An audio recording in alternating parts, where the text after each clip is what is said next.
Greetings fellow flatcaps and welcome to the Spectrum, and welcome to the 400 subscriber appreciation video. I asked what you want, you said you want another Q&A, so let's get straight to it, shall we? So I got some questions on YouTube and I got some in Discord. I'm going to start with the Discord first and then move on to YouTube. So our first question comes from Evolve Pixel and they ask, if you could make any video or type of video, what would it be? Let's see, well, I do actually have two answers for this one. If I had the know-how and the skills to do it, I would be definitely doing a video on making a mod for a game like Fallout or Skyrim, because it does look like a lot of fun, but I have not got the slightest idea how to get started in that, and I'm not going back to university to learn how to do video game programming and piling on a debt that I'll never be able to pay off. And even if I had the money to buy the stuff I needed to get started, I won't be able to learn it from just watching YouTube videos. So, if I could, I would make a video where I make a mod for a game. The second answer is that after I graduated university from studying animation, I approached a friend of mine and went, do you want to make a short film together? And they said yes. The issue then was we got the concept art down and I really relied on her help to make this because there were things that she could do that I was terrible at, and there were things that I could do that she was terrible at. So we were going to work together and make this short film together. We got the concept art down, we got the script ready, we were good to go, and then she backed out because she said, I don't have confidence in my own abilities.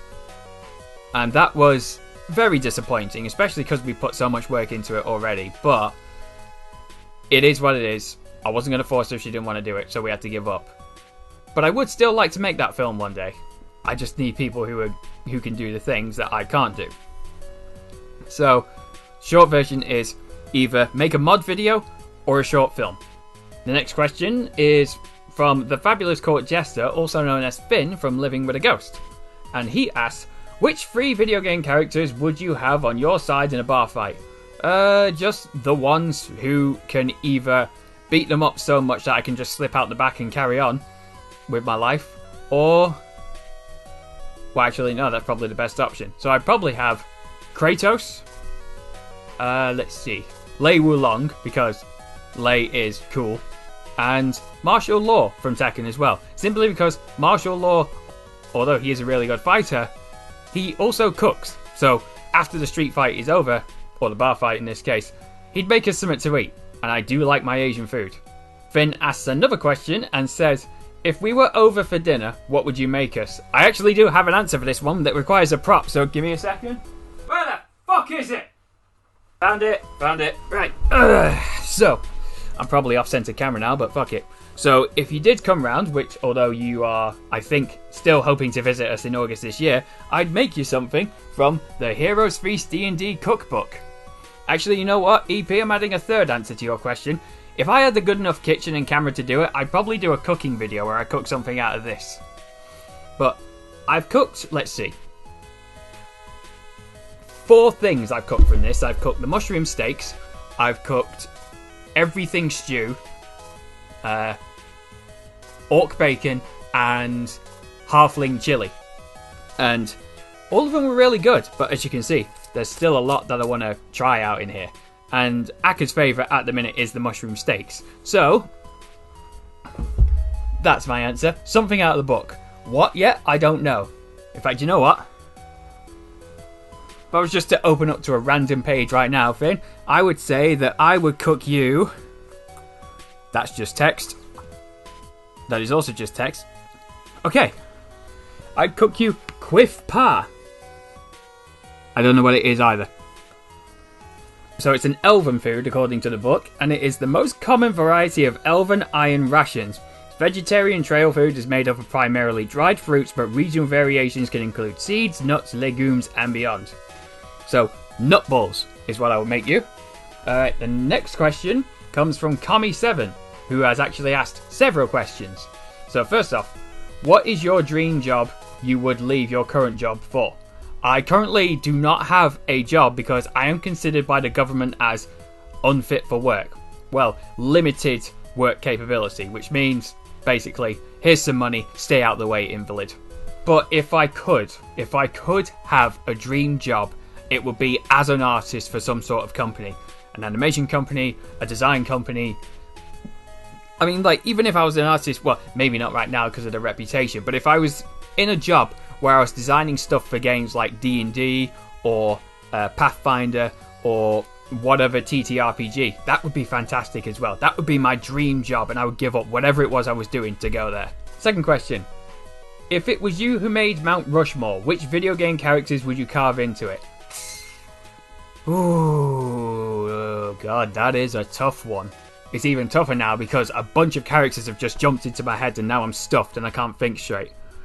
Right, let's see. Well, I would definitely put on there Lu Bu, because he's one of my mains from the Dynasty Warriors series.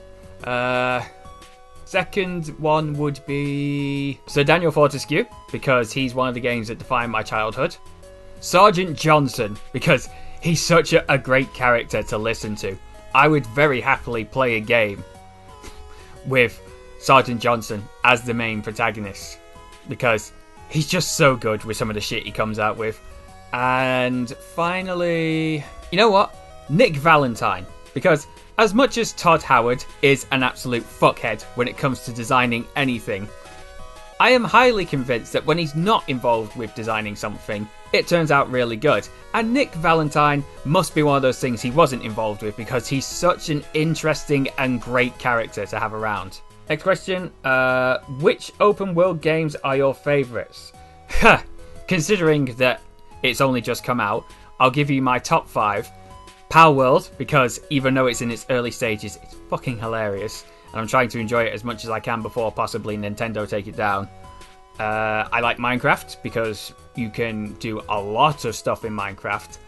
I know people rag on it, but Fallout 4 is also on there, because if there's one thing I do like about Todd Howard's Bethesda games in terms of like the Skyrim and the Fallout franchise, well, not the Skyrim project, the Elder Scrolls franchise, it's that the open worlds, even if it is sometimes shit, do have a lot to discover, and I like discovering everything.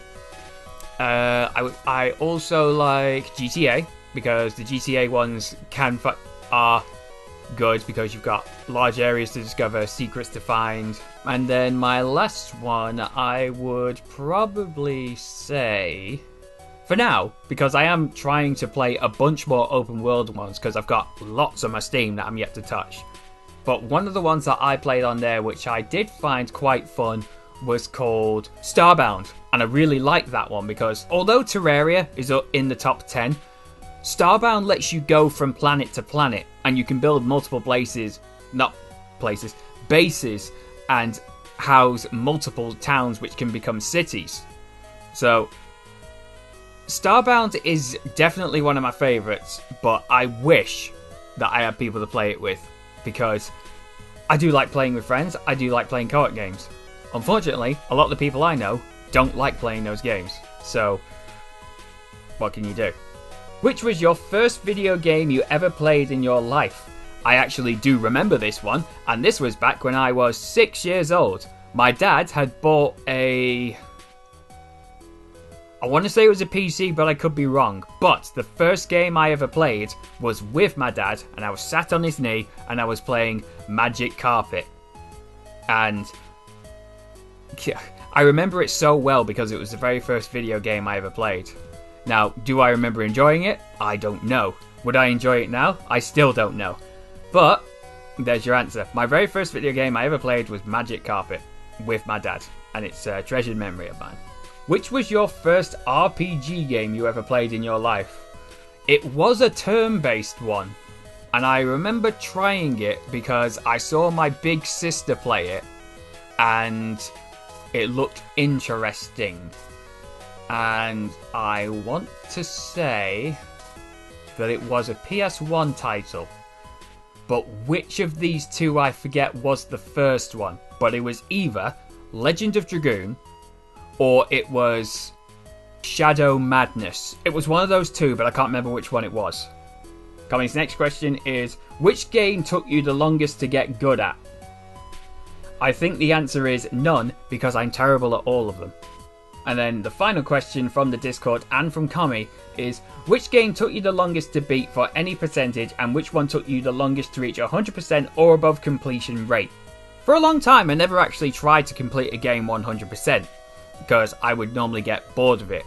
But in recent years, I have taken to wanting to get 100%ing games, mainly because of achievements in Xboxes. So I think that's what started triggered it. So let's see. Which one took me the longest to 100%? I would probably say it was the remake of Resident Evil that is the Xbox One port.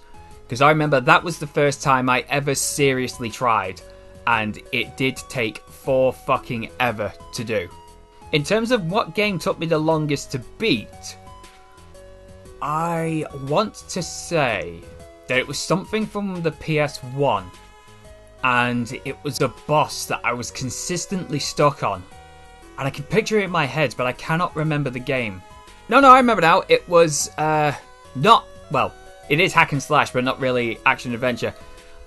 Dynasty Warriors 2, because that one was the very first one I ever played in terms of the Dynasty Warriors games, and I really liked it.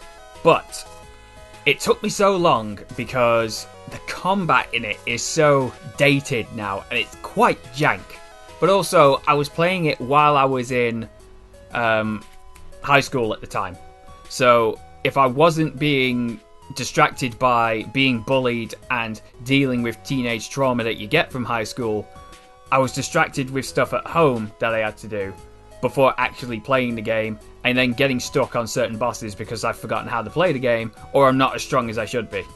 Next, so that was all the Discord ones, and now we're moving on to the 2 YouTube questions I got. Both come from the same twat, Danny Sanchez.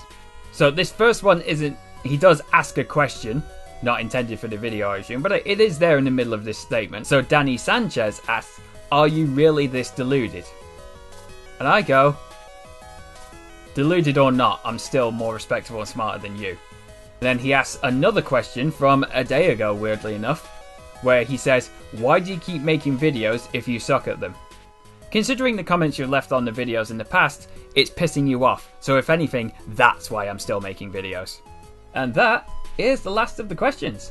So thank you everyone who contributed. Much love and appreciation to most of you. And here's to 500 subscribers. Looking at it right now, we're actually at 424. So we're nearly a quarter of the way there to 500. But even if we do make it to 500, it's all because of you. All of you subscribing, commenting on the videos and everything that helps the channel grow. It is very much appreciated whenever someone does that. Especially in my last video, which I am going to remake that one. The City of Heroes one. I wasn't on top form that day for reasons I will explain in that video, but I do plan to make that one again because of reasons. But even so, that one did really well and helped bring the subscriber count up, and I am thankful for everyone and welcome everyone who has joined because of that. So once again everyone, thank you for letting me hit 400 subscribers. It is still quite overwhelming for me that I've been able to do this. Here's to 500. Thank you all for watching, and remember, you're always welcome at the Spectrum.